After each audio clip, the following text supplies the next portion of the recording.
Good morning, Quadcopter 101 here. Before we get started, let's get the shout out of the way. Today's shout out goes to Salty Pepper. Salty Pepper was first to say first in one of my recent videos, and this one's a shout out, so congratulations. Good morning, Quadcopter 101 here, and I have a neat new RC craft for you today. This is not a drone, it's not an airplane. This is the Mirarobot GV160 FPV Hovercraft. No kidding, it really is a hovercraft. Let's open it up and show you what you get inside here. You get the instruction manual, we'll put that here. You get the hovercraft, which is actually very nicely constructed. I'll go over it here shortly. You get its controller, put it here. You get a LiHV charger, high voltage charger, and you get a 500 milliamp hour, 3.8 volt, 3.85 volt, I believe, LiHV battery to go with that charger. Okay, let's take a closer look at the hovercraft now. Looking at it, it's actually very nicely made. It's constructed of, I believe this is EPP foam. It's very tough, the tough style of foam. I don't know why it has to be so tough, because it is, you know, a hovercraft. It's going to be staying close to the ground. But it again is, we have two engines, two brushed motors with propellers that pressurize the main chamber. And let's pull off the top here. The top just removes like that, and pressurizes the main chamber. And from the bottom of it, there's a bunch of bottom of the craft. There's a bunch of vent holes on the bottom that lets the air out and allows the hovercraft to skid over the ground. We also have two pusher props on the back here to push the aircraft, the hovercraft forward, and you steer it right or left with your controller.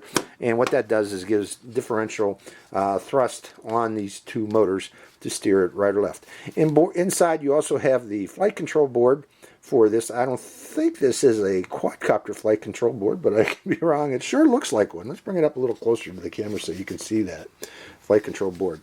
Now in the center slot, there is a slot there, and that is for placement of the battery. The battery goes in there like so after you plug it in, and then you can insert the battery like so. Again, it comes with this 550 or 500 milliamp hour. Now I have a bunch of these. Hold on. This is an MCPX connector, LiHV battery. These you normally see for micro FPV drones, like Tiny Whoops use these. Also there's 250 milliamp hour. There's all kinds of different sizes, and I've already tried this with smaller voltage, or smaller milliamp hour batteries, and it does work. In fact, it works a little bit better because it lightens up the craft a bit without the, you know, when you go for a lower milliamp hour battery, the voltage or the weight actually goes down. So, you know, it will actually drive or slide better with a low voltage battery or with a smaller battery, but you won't get as much drive time as you will with the 550 milliamp hour.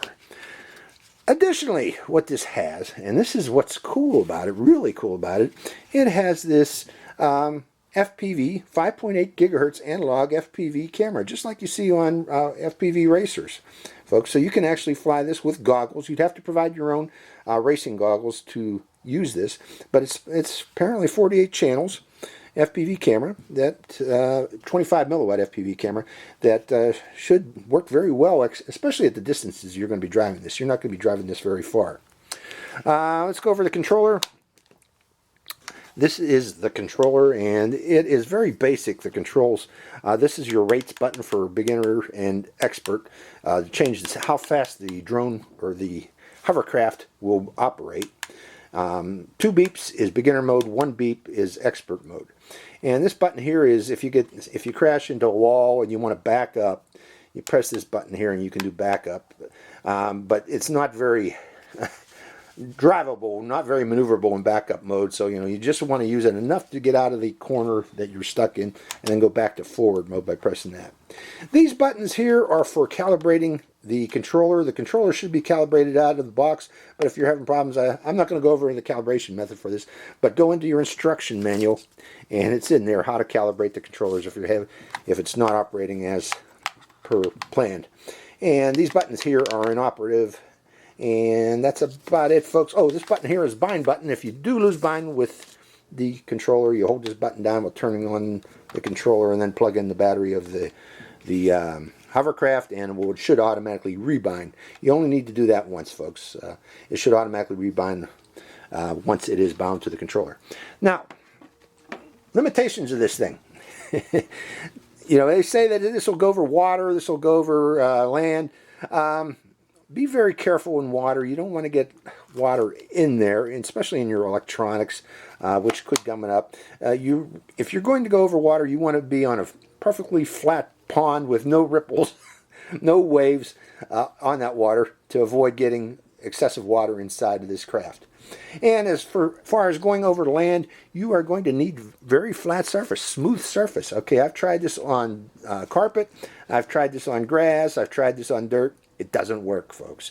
You're going to need to use concrete, very smooth concrete, very smooth asphalt, or indoor on your linoleum in your kitchen. That's about the only place this will work. If the surface gets too rough, this just doesn't work. Okay, the amount of air gap between this and the ground is very minimal, folks, so you're going to need a very smooth surface is what I'm trying to tell you, folks. So let's go for a drive of this thing and see how it performs. Hope you enjoy this drive. Okay, as mentioned, we're going to need a nice flat surface. This street should do fine for that purpose. And we just simply plug in the battery to start it up. Battery is plugged in. And we slide it into its slot down here. Slide the battery all the way forward so you can get it in there. And then plug in the top. Now I'm recording on my FPV goggles, although I won't be driving FPV. Let me make sure I am getting a signal.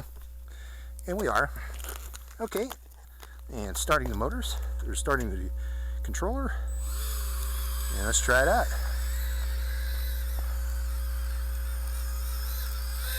It's actually not too shabby. Fun little thing. But again, you know, mostly for kids. Mostly kids' toy. You know, it works best again on like really flat surfaces. This is just a little bit too rough for it, but it's workable. And all I'm doing, folks, the left stick is throttle and the right stick is for turning.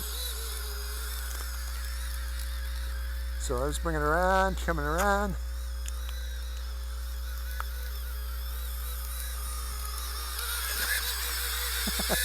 Stuck there. Let's put it back up there again. Now again, this can also go in water, but you need really flat water. No ripples. Or you'll probably have problems. Okay, giving it full throttle right now.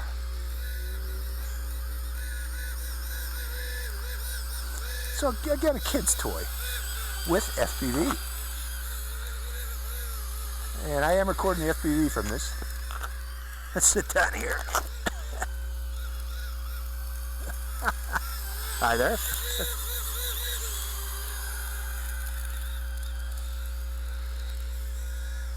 And again, it uses the MCPX type connector, 3.7 volt or 3.85 volt battery.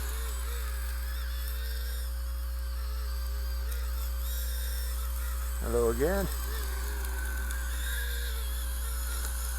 Just a neat little toy.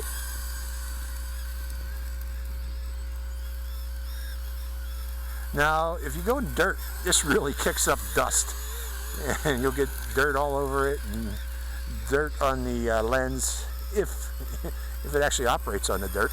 Again, it's got to be really smooth dirt. See, it just hits a little rock, and little rock gets in the way, it knocks it. I'm going to call it quits here shortly because that battery's probably getting low. Let's go across the street one more time. Oh, hit a rock. Look at it kick up the dust over there. It's a street sweeper.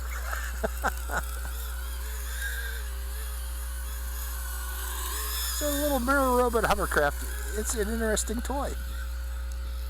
Especially with that FPV camera on it. That makes it interesting too. Okay, we're going to call it quits here shortly before it gets run over by a car. No, we're out of gas. That's it. So that's its drive time, folks. Not very long. Well, I got about 3 minutes, I'm guessing. So that's the Mirarobot Hovercraft. Hope you enjoyed this drive. It's Quadcopter 101. Signing out. Hi, Quadcopter 101 here again. Hey, if you want to get your own shout out in one of my future videos, make sure you subscribe to my channel. It's real simple. Just go to my channel page and click on that subscribe. And also make sure to click that bell button right next to the subscribe button. That way you get notified when I release a brand new video immediately and give you a chance to get that first shout out. So give it a try, folks.